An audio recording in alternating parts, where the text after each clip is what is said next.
Praise the Lord.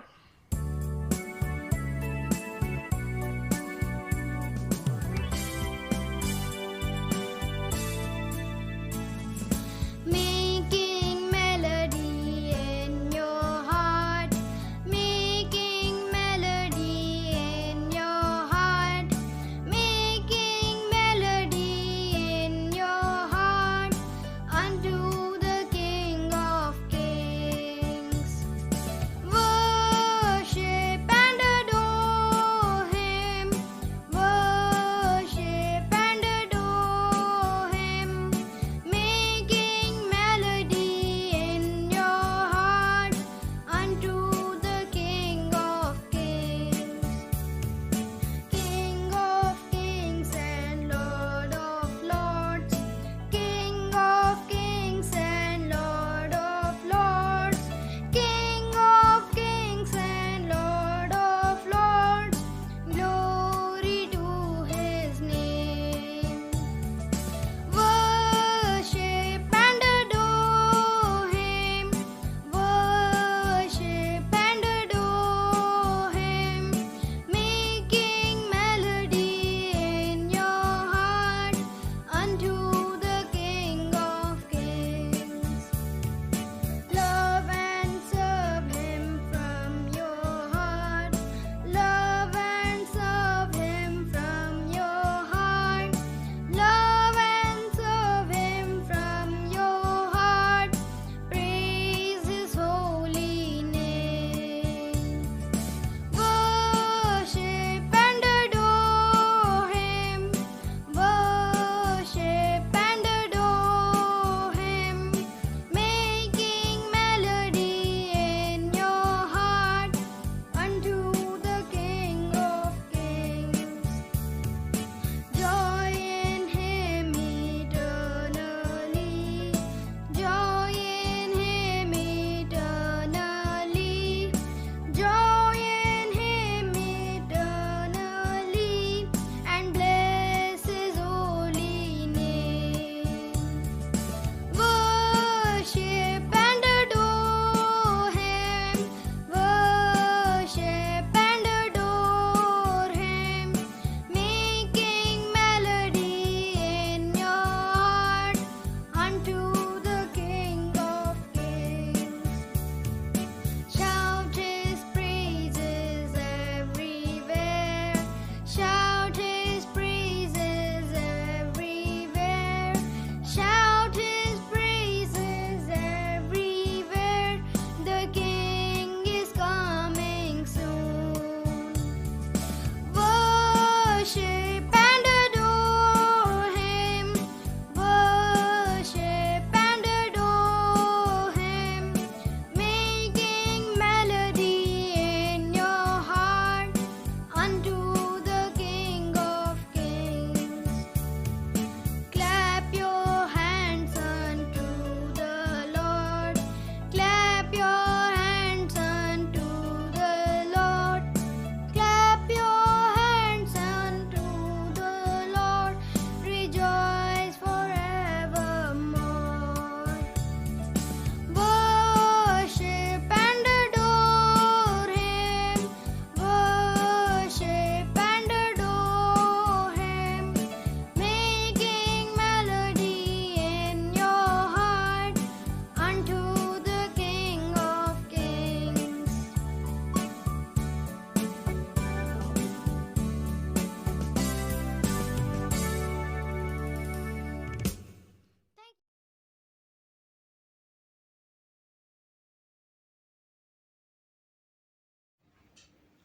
Praise the Lord. దేవునికి స్తోత్రం కలుగును గాక. ప్రార్థనతో ఒక సందేశంలోనికి వెళ్దామండి. స్తుతుల మీద ఆశీర్వాదం మా ప్రియ పరలోకపు తండ్రి, నీ ప్రియ కుమారుడు మా రక్షకుడు నాయన యేసుక్రీస్తు వారి సజీవమైన నామంలో మమ్మల్ని ఈ దినం వరకు సజీవంగా ఉంచిన తండ్రి ప్రభ, ఈ దినాన ప్రభ ఈ చిన్న పరిచర్యను ప్రభ మీరు నడిపించున్న విధానం బట్టి స్తోత్రాలు చెల్లించుకోవచ్చు. మీకు మహిమ, మీకు ఘనత, మీకు ప్రభావం మా మీదకి మీ ఆశీర్వాదం దీవెనకలను సాయం చేయమని యేసయ్య నామమున ప్రార్థిస్తున్నాం పరమ తండ్రి. ఆమేన్. నిర్గమకాండం 15వ అధ్యాయం 11వ వచనం. యెహోవా వేల్పులలో నీ వంచి వాడేవుడు. యెహోవా వేల్పులలో నీ వంచి వాడేవుడు. ఈ పాటను ఇశ్రాయేలీలు మోషే ద్వారా ఐగుప్తు బానిసత్వము నుండి విడిపించబడి ఎర్ర సముద్రం దాటిన తర్వాత జయోత్సవంతో పాడిన పాట. ఏమండి, ఒక కుటుంబము పాట పాడితే ఎలా ఉంటుంది?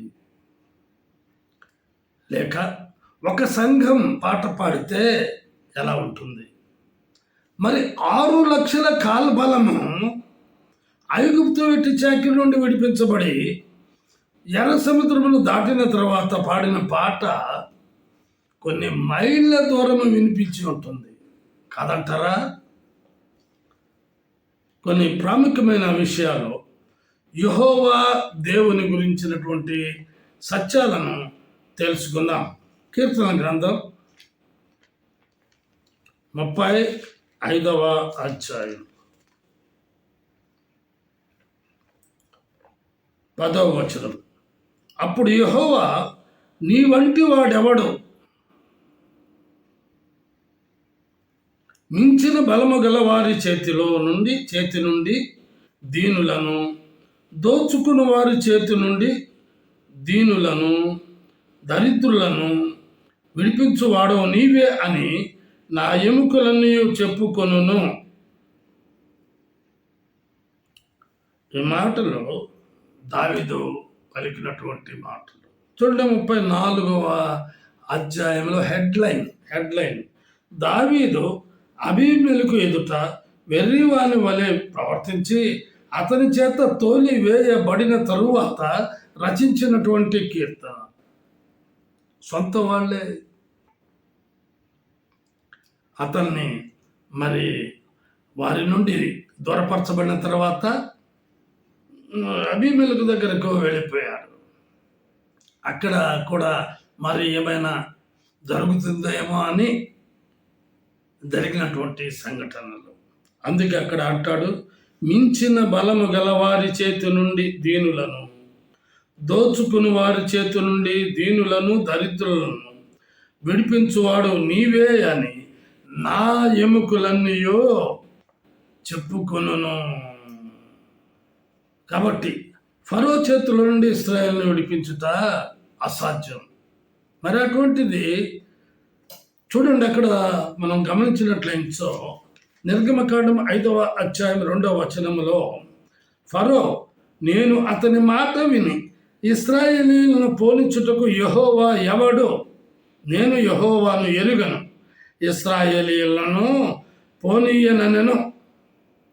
కాబట్టి మరి దేవుడైన యెహోవా ఇశ్రాయేలీయులను విడిపించుటకు ఫరో ఎదుట మోషే ద్వారా జరిగించినటువంటి సూచక క్రియలు 1, 2, 3, 4, 5, 10 సూచక్రియలు జరిగించిన తర్వాతనే వారిని ఫరోనే పంపించేశాడు. 35వ అధ్యాయంలో అందుకే దావీదు అంటాడు, నా ఎముకలన్నీయు చెప్పుకొనును అంటాడు. ఏమని? నీ వంటి వాడెవడు? మించిన బలము గల వారి చేతి నుండి దీనులను, దోచుకుని వారి చేతి నుండి దీనులను, దరిద్రులను విడిపించువాడవు నీవే. ఆయన విడిపించేవాడు, ఆయన రక్షించేవాడు. అందుకే కదా ఒక కీర్తన పాడుతూ ఉంటాం. కొన్ని సంఘాలు ఈ మాటలు ప్రతిసారి చెప్తూ ఉంటారు. 103వ కీర్తన, నా ప్రాణమా యెహోవాను సన్నతించుము, నా అంతరంగమున సమస్తమా ఆయన పరిశుద్ధ నామమును సన్నతించుము. నా ప్రాణమా యెహోవాను సన్నతించుము, ఆయన చేసిన ఉపకారములలో దేనిని మరొక. ఆయన ఉపకారం చేసేటువంటి వ్యక్తి, ఆయన అపకారం చేయడు ఎవరికి. అందుకే 150వ కీర్తనలో గమనించినట్లయినచో ఆఖరి అధ్యాయం కీర్తన గ్రంథం 6వ వచనం, సకల ప్రాణుల్లో యెహోవాను స్తుతించుదురుగాక. యెహోవాను స్తుతించడి. ఆయన అన్నిటికీ విజయాన్ని అనుగ్రహించినటువంటి దేవుడు.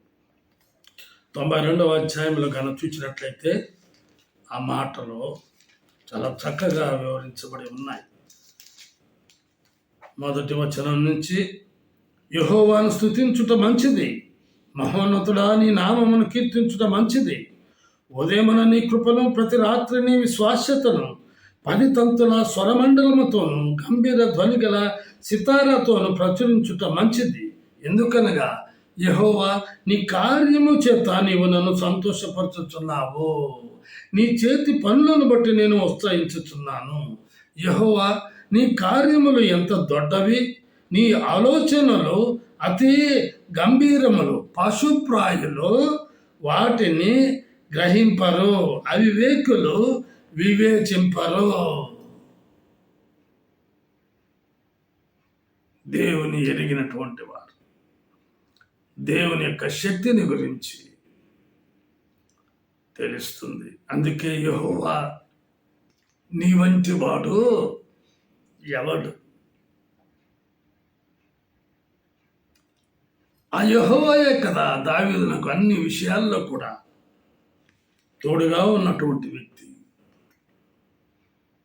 ఆ యెహోవాయే 23వ కీర్తనలో నా కాపరి, నాకు లేమి కలుగదు. అన్ని విషయాల్లో పచ్చిక గల చోట్ల ఆయన పరుడ చేసినాడు. శాంతికరమైన జలముల యొద్దకు నడిపించాడు. ప్రాణమునకు ఆయన సేద తీర్చాడు. గడాంధకారపు లోయలో సంచరించిన ఏ అపాయానికి కూడా భయపడలేదు. శత్రువులు ఎదుట భోజనము సిద్ధపరచబడి ఉన్నది. ఎంత గొప్ప సంగతి అండి. అందుకే ఆయన అంటున్నాడు, గుమ్మములారా మీ తలలు పైకెత్తుకొనుడే, మహిమ గల మీ రాజు ప్రవేశించినట్లు పురాతనమైన తలుపులారా మిమ్మల్ని లేవనెత్తుకొనుడి. మహిమ గల ఈ రాజు ఎవడు? బల శౌర్యములు గల యెహోవా, యుద్ధశూరుడైన యెహోవా. గుమ్మములారా మీ తలలు పైకెత్తుకొనుడి, పురాతనమైన తలుపులారా మహిమ గల రాజు ప్రవేశించినట్లు మిమ్మల్ని లేవనెత్తుకొనుడి. మహిమ గల రాజు, ఈ రాజు ఎవడు? సైన్యములకు అధిపతి యెహోవాయే, ఆయనే ఈ మహిమ గల రాజు. అందును బట్టే యెహోవా నీ వంటి వాడెవరో అదిగా గమనించినట్లయినచో ఇదే కీర్తనల గ్రంథం 71వ అధ్యాయం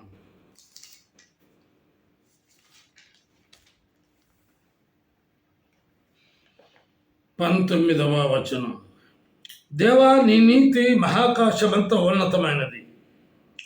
గొప్ప కార్యములు చేసిన దేవా నీతో సాటి అయిన వాడెవడు? ఇందాక మనం తెలుసుకుంది యెహోవా నీ వంటి వాడెవడు. ఇప్పుడు నీతో సాటి అయిన వాడు ఎవడు? ఆయన నీతి మహాకాశమంతా ఉన్నతమైనది. మనము నీతిని ద్వేషించి దుర్నీతిని ప్రేమిస్తూ ఉన్నాం. చూడండి 17వ వచనం, దేవా బాల్యము నుండి నీవు నాకు బోధించుచు వచ్చితివి, ఇంతవరకు నీ ఆశ్చర్యకార్యములు నేను తెలుపుచునే వచ్చితిని.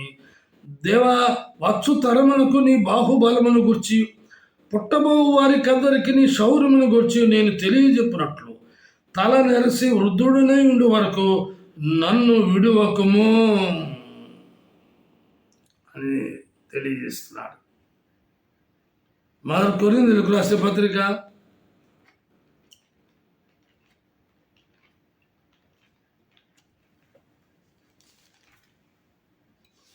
1వ అధ్యాయం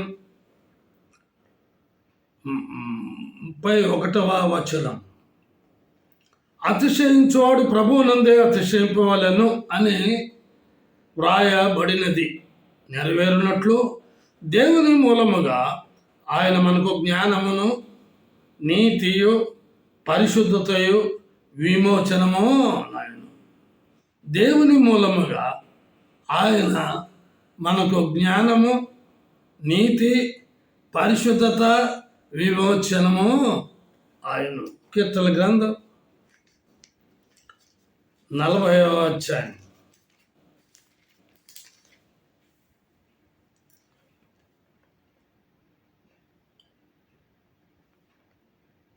5వ వచనం. యెహోవా నా దేవా, నీవు మా ఎడల జరిగించిన ఆశ్చర్య క్రియలను, మా ఎడల నీకున్న తలంపులను బహు విస్తారములు, వాటిని వివరించి చెప్పేదని అనుకుంటున్నా, అవి లెక్కకు మించి ఉన్నవి. నీకు సాటి అయిన వాడొకడును లేడు. దేవునితో సాటి అయిన వాడు ఎవరన్నా ఉన్నాడా? నీ జీవితంలో అద్భుతమైనటువంటి కార్యాలు జరగలేదా? నమ్ముకున్నటువంటి, విశ్వసించినటువంటి దేవుని బిడ్డల పట్ల అనేకమైన అద్భుతమైన కార్యాలు చేసి ఉన్నాడు. నా జీవితంలో కూడా అనేకమైన గొప్ప కార్యాలు చేశాడు. అందుకే అంటాడు, ఏమంటాడు చూడండి 6వ, బలులనైనను నైవేద్యములనైనా నువ్వు కోరటలేదు, నీవు నాకు చెవులు నిర్మించి ఉన్నావు. దహన బలులనైనను పాప పరిహారార్థ బలులనైనను నువ్వు తెమ్మనలేదు. అప్పుడు పుస్తకపు చుట్టలో నన్ను గుర్చి వ్రాయబడిన ప్రకారము నేను వచ్చి ఉన్నాను. నా దేవా, నీ చిత్తము నెరవేర్చుట నాకు సంతోషము. నీ ధర్మశాస్త్రము నా అంతర్యములో ఉన్నది. నా పెదవులు మూసుకొనక మహాసమాజములో నీతి సువార్తను నేను ప్రకటించి ఉన్నానని నేను అంటిని. యెహోవా, అది నీకు తెలిసే ఉన్నది. నీ నీతిని నా హృదయములో ఉంచుకొని నేను ఊరకుండలేదు. నీ సత్యమును, నీ రక్షణను నేను వెల్లడి చేసి ఉన్నాను. నీ కృపను, నీ సత్యమును మహాసమాజమునకు తెలుపక నేను వాటిని మరుగు చేయలేదు. కాబట్టి ఇక్కడ గమనించినట్లయినచో, దేవాది దేవుడు సృష్టికర్త, ఆశ్చర్యక్రియలు చేసేటువంటి దేవుడు. అవి లెక్కకు మించి ఉన్నటువంటివి. అందుకే నీకు సాటి అయిన వాడు ఒకడును లేడు. 86వ కీర్తన గ్రంథం 86వ అధ్యాయం 9వ వచనం. ప్రభువా, దేవతలలో నీ వంటి వాడు లేడు. నీ కార్యములకు సాటి అయిన కార్యములు లేవు. కాబట్టి ఇక్కడ గమనించినట్లయినచో 8వ వచనం, ప్రభువా, నీవు మహాత్మ్యం గలవాడవు, ఆశ్చర్య కార్యములు చేయువాడవు, నీవే అద్వితీయ దేవుడు. మహాత్మ్యము గల వాడవు, ఆశ్చర్యకరమైన కార్యములు చేయువాడవు, నీవే అద్వితీయ దేవుడవు. ప్రభువా, దేవతలలో నీ వంటి వాడు లేడు. నీ కార్యములకు సాటి అయిన కార్యములు లేవు. 10వ వచనం, నీవు సృజించిన అన్యజనులందరూ వచ్చి నీ సన్నిధిని నమస్కారము చేయుదురు, నీ నామమును ఘనపరచుదురు. అదే కదా అన్ని జనులందరూ కూడాను మరి యోనా విషయంలో జరిగినటువంటి కార్యం అదే. చూడండి, ఆ మాటలు చదువుతాను.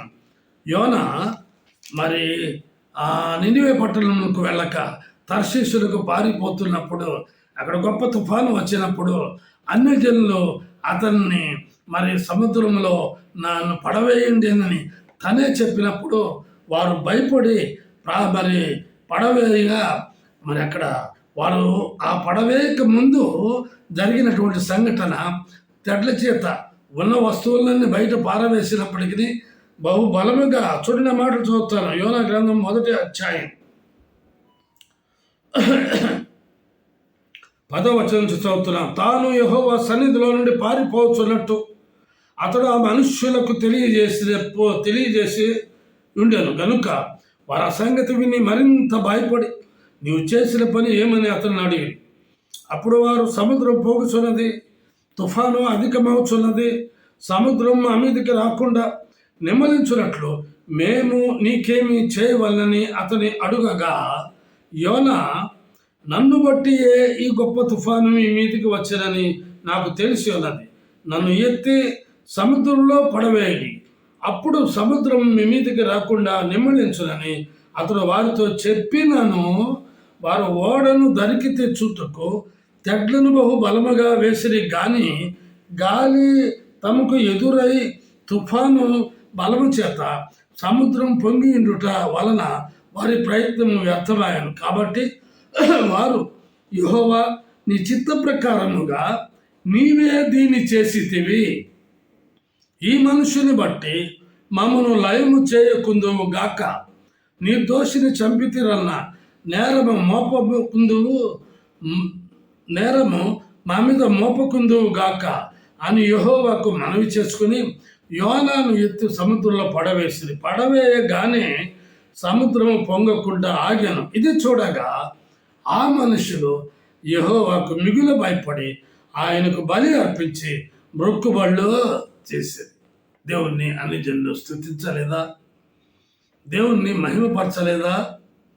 మరి ఆయనకు సాటి అయినటువంటి వాడు ఎవడు?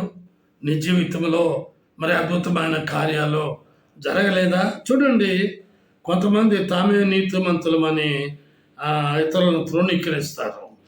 18వ అధ్యాయం లోకస్వార్త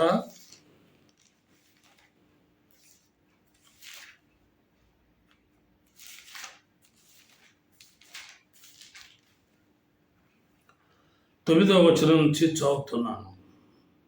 తామే నీతిమంతులమని తమను తాము ఇతరులను తృణీకరించు కొందరితో ఆయన ఈ ఉపమానం చెప్పారు. ప్రార్థన చేయుటకై ఇద్దరు మనుషులు దేవాలయంకు వెళ్ళేది. వారిలో ఒకడు పరిసయ్యుడు, ఒకడు సుంకరి. పరిసయ్యుడు నిలువబడి, దేవా, నేను చోరులను, అన్యాయస్తులను, వ్యభిచారులనైనా ఇతర మనుషుల వలనైనను ఈ సుంకరి వలనైనను ఉండనందుకు నీకు కృతజ్ఞతాస్తుతులు చెల్లించుచున్నాను. వారమునకు 2 మార్లు ఉపవాసము చేయొచ్చు, నా సంపాదన అంతట్లో 10వ వంతు చెల్లించుచున్నానని తనలో తాను ప్రార్థించుచుండెను. చాలామంది క్రైస్తవులు, విశ్వాసులు, నమ్ముకున్నటువంటి వారు చేసే చోటు ప్రార్థనలు ఇలాగే ఉంటాయి. పరిశీలనలాగా ప్రార్థన చేస్తారు. నేను రెగ్యులర్, నేను సిన్సియర్, నేను దేవుని యొక్క మరి 10వ వంతు చెల్లించుట్లో నంబర్ 1 అని అంటారు. కానీ చూడండి, ఆ సుంకరి చేసిన ప్రార్థనకు ఈ పరిసయ్యుడు చేసినటువంటి ప్రార్థనకు వ్యత్యాసం. అయితే ఆ సుంకరి దూరముగా నిలుచుండి, 13వ వచనం, ఆకాశము వైపు కన్నులెత్తుటకై నేను ధైర్యము చాలక రొమ్ము కొట్టుకొనొచ్చు, దేవా, పాపినైన నన్ను కరుణించుమని పలికాను. పాపినైన నన్ను కరుణించమని పలికాను. ఈనాడు క్రైస్తవులు, నేను పాపిని కాదు, నువ్వే పాపివి అని నేరం మోపేవాళ్ళు అనేకులు, నిందలు మోపేవాళ్ళు అనేకులు తామే నీతిమంతులం అనుకుంటారు. ఎందుకు? దేవుని సన్నిధికి వెళ్తున్నామని, దేవునికి ఇస్తున్నామని, ప్రార్థన చేస్తున్నామని. అంత మాత్రం చాలా? ప్రతి దినము నీవు చూపుల ద్వారానో, మాటల ద్వారానో, క్రియల ద్వారానో, తలంపుల ద్వారానో పాపం చేయటలేదా? అందుకే దేవుడు ఏమని సెలవుస్తున్నా అంటే, అతని కంటే ఇతడు నీతిమంతుడిగా తీర్చబడి తన ఇంటికి వెళ్ళానని మీతో చెప్పుచున్నాను. తన్ను తాను హెచ్చించుకునేవాడు తగ్గింపబడుననియు, తన్ను తాను తగ్గించుకునేవాడు హెచ్చింపబడుననియు చెప్పాను. ప్రార్థన చేసుకున్నామండి. ప్రేమ నమ్మకం గల మా ప్రియ పరలోక తండ్రి, కృపయు కనికరము గల మా దేవా, మీ పాదాలకు వందనాస్తున్నా. యెహోవా, వేల్పులలో నీ వంటి వాడేవాడు, పరిశుద్ధతను బట్టి నీవు మహనీయుడవు, స్తుతి కీర్తనను బట్టి పూజ్యుడవు, అద్భుతములు చేయువాడవు, నీ వంటి వాడెవడు, నీతో సమానుడైన వాడెవడు ప్రభువా? యెహోవా నీవుంటి బలాఢ్యుడు ఎవడు? అందును బట్టే కదా మేము మిమ్మల్ని ఆశ్రయిస్తున్నాం, మిమ్మల్ని పూజిస్తున్నాం, మీకే నమస్కారం చేస్తున్నాం, మీ ఎదుటే సాగిల పడుతున్నాం, మిమ్మల్ని ఆరాధిస్తూ ఉన్నాం.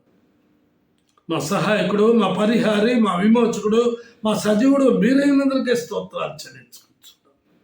మా అతిక్రమ క్రియలను బట్టి మీరు గాయపరచబడింది స్తోత్రాలు, మా దోషములను బట్టి మీరు నలుగొట్టబడినందుకు స్తోత్రాలు, మా సమాధానార్థమైన శిక్ష మీ మీద మోపబడినందుకు స్తోత్రాలు, మీరు పొందిన దెబ్బల ద్వారా మాకు స్వస్థత, నెమ్మది, సంతోషం, రక్షణ, సమాధానాన్ని అనుగ్రహిస్తున్న దాన్ని బట్టి స్తోత్రాలు. మీరు కాచిన అమూల్యమైన, నిర్దోషమైన, నిష్కల్మషమైన రక్తం ద్వారా మా ప్రతి పాపపు డాగులను తుడిచివేస్తుందికే స్తోత్రాలు చెల్లించుకుంటున్నాం. నిన్ను మేము దేవునిగా కలిగి ఉన్నందుకే స్తోత్రాలు చెల్లించుకుంటున్నాం. ఒకవేళ నా తండ్రి ఇంకనూ ఎరిగిన వారు, తెలుసుకున్న వారు, గ్రహించిన వారు, ఎరుగుటకు, తెలుసుకుంటకు, గ్రహించుటకు నీవే నిజమైన దేవుడు అని ప్రభువా, మరి గొప్ప కార్యములు చేయగలిగిన దేవుడు అని, నీతో సాటైన వాడు ఎవడు లేడని గ్రహించుటకు సహాయం చేయమని యేసు అతి శ్రేష్టమైన నామములో ప్రార్థిస్తున్నాం పరమ తండ్రి. ఆమేన్. తిరిగి వచ్చే వారం కలుసుకుందామండి. అంతవరకు సెలవు. దేవుడు మిమ్మల్ని దీవించును గాక.